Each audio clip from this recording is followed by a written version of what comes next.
Dans les années 2000, moi et mon groupe d'amis issus du sud de la Martinique aimions nous balader la nuit pour passer le temps. Nous étions jeunes et insouciants. Parfois, nous déambulions dans le bourg à la recherche d'une quelconque distraction. Parfois, nous improvisions une partie de basket ou de football. Et parfois, nous restions juste assis sur un banc à refaire le monde. Cette nuit-là, pendant les grandes vacances, le bourg était assez désert et nous n'avions pas de ballon pour jouer, donc c'était l'ennui total. L'un de mes amis a alors suggéré qu'on aille faire un tour sur la plage non loin, ce qui m'a donné une idée. Je leur ai proposé d'aller faire un tour au village vacances désaffecté.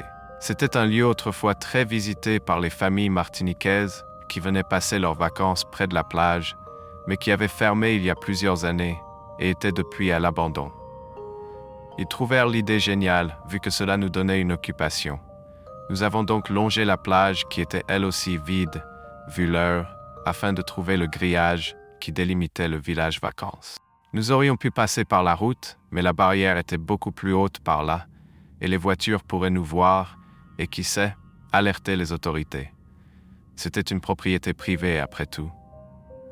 La montée était abrupte et avec la végétation sans oublier les insectes de plage, je commençais presque à regretter mon idée quand nous sommes arrivés au niveau du grillage rouillé.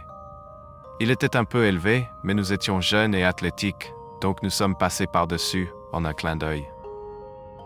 On a jeté un petit coup d'œil autour de nous. Il n'y avait pas un bruit, sauf le bruit lointain de la mer en contrebas. Les bungalows étaient délabrés vu qu'il n'y avait plus d'entretien depuis des années, et l'herbe était très haute. On avançait lentement à la découverte des lieux. Il faisait assez sombre, mais la lune éclairait assez pour qu'on puisse marcher. Après une petite ronde de quelques minutes, on s'est assis sur l'un des bancs en bois, non loin de la réception, après avoir enlevé toutes les feuilles mortes qui se trouvaient dessus. C'est là que l'un d'entre nous se rappela d'une histoire sur la fermeture du village vacances. Il avait entendu qu'une jeune femme s'était noyée dans la piscine, et le plus terrible est que son bébé s'était noyé avec elle. Personne ne savait le fin mot de l'histoire, mais l'établissement n'avait pas survécu à cette réputation et avait petit à petit fini par faire faillite. Je ne savais pas qu'il y avait une piscine, et il nous expliqua qu'elle était derrière la réception. C'est pour ça qu'on ne la voyait pas depuis la route. On décida donc d'aller jeter un œil. Après avoir traversé la réception et être entré par la petite barrière blanche qui menait vers la piscine, nous vîmes tout de suite que l'eau avait été totalement retirée. Donc il n'y avait pas grand-chose à voir, à part un grand trou plein de taches et de moisissures. Nous avons donc fait demi-tour vers la réception, quand soudain il y eut un grand bruit d'éclaboussure. Comme si quelqu'un avait sauté dans la piscine, qui était pourtant vide. Nous avons tous sursauté, mais beaucoup trop surpris pour crier. Totalement déconcertés, on s'est lentement retourné, mais il n'y avait rien. Juste la piscine vide. Je n'entendais plus que les bruits de mon cœur qui battait la chamade.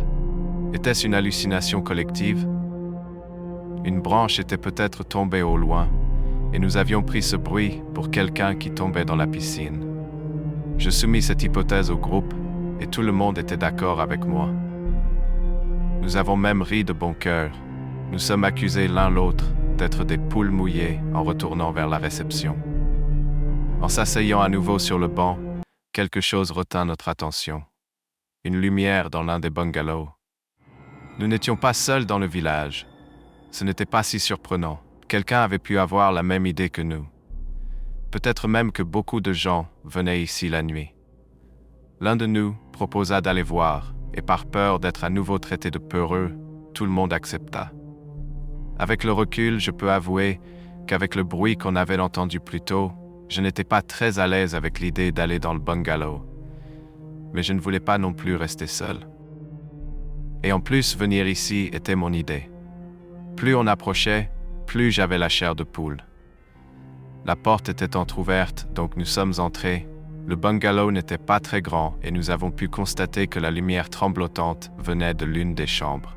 Il n'y avait pas l'ombre d'un bruit, sauf ce qui semblait être des gouttes qui tombaient au sol, ce qui était encore plus inquiétant. Le plus courageux ou inconscient d'entre nous avança vers la porte, Donc encore une fois, par mimétisme, nous avons fait pareil. Puis nous avons regardé dans la chambre et ma chair de poule reprit de plus belle. Assise, immobile sur une chaise de l'autre côté de la pièce, une femme était assise dans un coin, tenant ce qui semblait être un couffin dans ses bras. Lentement, des gouttes tombaient de sa chaise, alors qu'elle avait l'air parfaitement sèche. Ses yeux étaient baissés vers le couffin, et elle semblait ne pas nous avoir du tout remarqués, ce qui était impossible, car nous n'étions pas discrets. Je ne sais pas combien de temps nous sommes restés figés. Devions-nous parler, partir comme nous étions venus? La scène était si étrange que le temps semblait être suspendu. Puis, juste quand je m'apprêtais à suggérer que l'on s'en aille, la femme se leva brusquement d'un coup d'un seul, et cette simple action nous terrifia, tant que nous nous sommes enfuis à toute vitesse. Je ne vérifiais même pas si mes amis étaient à côté de moi, ou dans quelle direction ils allaient. Tout ce qui m'importait, c'est sortir d'ici le plus vite possible. J'ai couru comme je n'avais jamais couru en essayant de retourner vers le grillage. J'entendais des pas de course derrière moi, mais j'avais trop peur de vérifier si c'était mes amis ou la femme qui me poursuivait, donc je ne me suis jamais retourné.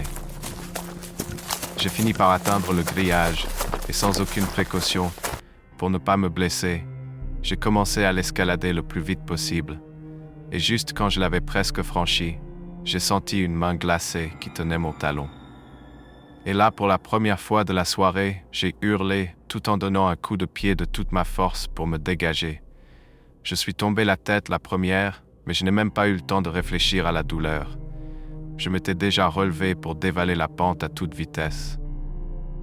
J'étais persuadé d'entendre des bruits de feuillage derrière moi et des larmes commençaient à couler de mes yeux. J'étais terrifié et le chemin me semblait 10 fois plus long qu'à l'aller. Enfin, après une éternité, j'ai atteint la plage en bas de la pente et j'ai continué à courir dans le sable quelques instants. Je n'entendais plus personne derrière moi. J'ai enfin osé me retourner. J'étais seul. Sans me poser plus de questions, j'ai continué à courir à toute vitesse jusqu'à chez moi, sans me préoccuper d'où étaient mes amis. Ce n'est que quelques jours plus tard, quand nous nous sommes revus, que j'ai appris qu'ils s'étaient enfuis par l'entrée principale car elle était plus proche du bungalow. J'étais donc bel et bien seul avec la femme dans la pénombre. Nous ne sommes bien sûr jamais retournés au village vacances. Mais il est encore là jusqu'à aujourd'hui et je passe devant régulièrement en allant à la plage avec ma famille.